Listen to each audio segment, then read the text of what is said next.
Commission کہہ رہا ہے کہ اس دھرنے کو سنبھالنے میں یا اس کو مینج کرنے میں جو ناکامی ہے وہ شہباز شریف کی پنجاب حکومت اور اس وقت کی وفاقی حکومت کی تھی، اسی لیے آپ کہہ رہے ہیں کہ کمیشن کی رپورٹ پبلک ہو جانی چاہیے. پبلک کر دیں، یہ اسپیکولیشن مت کریں. آپ 8 سال بعد کمیشن بنا کر کسی کو پوچھتے ہیں نہیں، الٹے سیدھے سوال آپ لکھ کے بھیج دیتے ہیں. وہاں سے آپ یہ اخذ کریں گے کہ شہباز شریف صاحب نے، یہ بالکل ٹھیک بات ہے، پنجاب حکومت نے کوئی اس میں عمل دخل نہیں کیا، ان کی کوئی کارکردگی اس میں نہیں تھی. پنجاب پولیس شامل نہیں ہوئی ان کو روکنے میں مظاہرین کو، یہ ان کا فیصلہ تھا، وہ حکومت تھی، ان کا فیصلہ تھا. تو یہ پنجاب حکومت کی نااہلی ہے یا ناکامی ہے یا ناکامی ہے، نیگلیجنس ہے. محترمہ فیصلہ اور نااہلی میں بڑا فرق ہوتا ہے. میں حکومت ہوں نا. سر فیصلہ غلط بھی ہو سکتا ہے نا، اور اگر غلط فیصلہ ہے فیصلہ غلط ہو تو نیگلیجنس انسان غلطی ہے. نہیں، نیگلیجنس اور غلطی میں فرق ہوتا ہے. نیگلیجنس وہ ہوتی ہے جب آپ ایک بات جانتے ہوئے بھی کوئی کارروائی نہ کریں.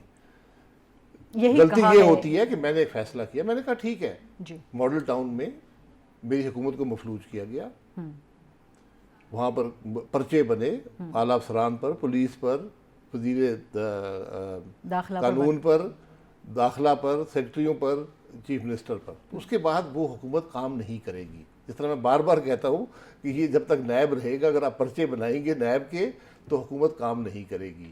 تو پنجاب حکومت نے جب یہ دھرنا ہوا تو انہوں نے کہا کہ بہتر پالیسی یہ ہے کہ ہم اس میں کوئی مداخلت نہ کریں کہ کوئی یہاں پر جانی نقصان ہو جائے. کل یہی پرچے اور JIT اور یہ تماشے ہوں گے. تو وہ ان مظاہرین کو لا کر فیض آباد چھوڑ گئے، اور اس کے بعد انہوں نے کسی بھی وہاں قانونی کارروائی میں حصہ نہیں لیا. آپ مطمئن تھے اس سارے پروسیس سے جو فیض آباد دھرنا کمیشن کے؟ میں بالکل مطمئن نہیں تھا. نہیں تھے آپ مطمئن؟ کیوں مطمئن نہیں؟ کیونکہ اس کا ایک پروسیس ہوتا ہے نا. میں نے سوال کا جواب دیا، اب مجھے بلائیں پوچھیں جی آپ نے یہ جو جواب دیا اس کا کیا مقصد ہے، اس کی کیا بات ہے، کوئی مزید بات اب کرنا چاہتے ہیں جو سوالات میں نہیں ہے. وہ پروسیس نہیں ہوا. اب سر اس وقت مسلم لیگ نون کا بیانیہ، اس وقت آپ نون لیگ میں شامل تھے، نون لیگ کی طرف سے وزیر اعظم تھے آپ، اس وقت نون لیگ کا بیانیہ تھا کہ یہ دھرنا کروایا گیا ہے ہماری حکومت کو ٹاپل کرنے کے لیے، ہمیں کمزور کرنے کے لیے. آپ نے خود بھی ایک بیان دیا کہ یہ حکومت کو مفلوج کرنے کی ایک کوشش تھی. آپ آج بھی سمجھتے ہیں؟ حکومت کو مفلوج کیا گیا، ہم نے اس کو مینیج کیا، بات ختم ہو گئی. اور مفلوج کس کی طرف سے کیا گیا؟ صرف جو دھرنا کرنے والے تھے وہ تو سامنے تو وہی تھے نا. میں اب یہ اسپیکولیٹ کر دوں کہ پیچھے غریدہ فاروقی تھیں، انہوں نے بھیجا تھا وہاں سے، وہ لاہور گئی تھیں، ملی تھیں. اسپیکولیشن ہی ہوتی ہے نا سر. یہ اسپیکولیشن تو مسلم لیگ نون کرتی رہی اس وقت. اور آپ مزید اسپیکولیشن چاہتی ہیں؟ نہیں سر، اس وقت کیونکہ آپ نون لیگ کا حصہ تھے نا. اگر آپ نے یہ کھوج لگانا ہے نا، ایک کمیشن بنا دے حکومت. آج حکومت کے وزراء کہہ رہے ہیں کہ نہیں وہاں کچھ ہوا تھا، نہیں ہوا تھا، دوسرے لوگ بھی کہہ رہے ہیں. تو حکومت ایک کمیشن بنا دے. یہ کمیشن سپریم کورٹ کے کہنے پہ بنا ہے ایک اسپیسیفک پرپز کے لیے.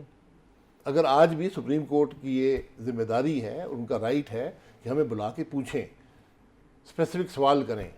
اور میری یہ ڈیمانڈ ہوگی ایسی صورت میں کہ ان کو میڈیا کے سامنے یہ سوال کریں تاکہ ابہام ختم ہو جائے. لائیو سماعت ہو، اوپن ہیئرنگ ہو اس کی. یہ آپ ہمیشہ کہتے ہیں، آپ نیب کے بارے میں کہتے رہے. کیونکہ غریدہ فاروقی ہم الزام نہ لگائے کہ آپ کلین چٹ دے رہے ہیں. سوالات کر رہے ہیں. نہیں، آپ نے کہا کلین چٹ دے دی ہے. سر یہ کلین چٹ ہے، اس کو ایکسیپٹ کیا جائے کہ نہ کیا جائے، اس پہ آپ کا میرا اختلاف ہو سکتا ہے. سر کلین چٹ دینے کی میں اختیار ہی نہیں رکھتا.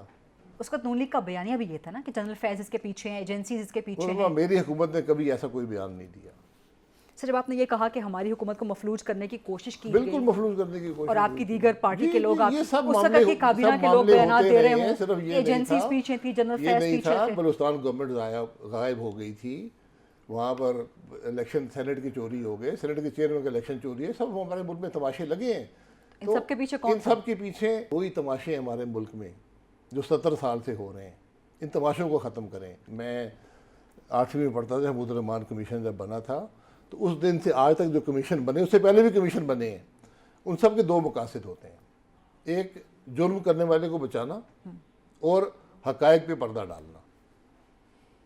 جرم کرنے والے کو بچانا، جی اور جس نے جو کچھ کیا ہے اس کو بچاؤ اور حقائق پہ پردہ ڈالنا. فیض آباد دھرنا کمیشن کا بھی یہی مقصد، سب کمیشنوں کا یہی مقصد ہوتا ہے.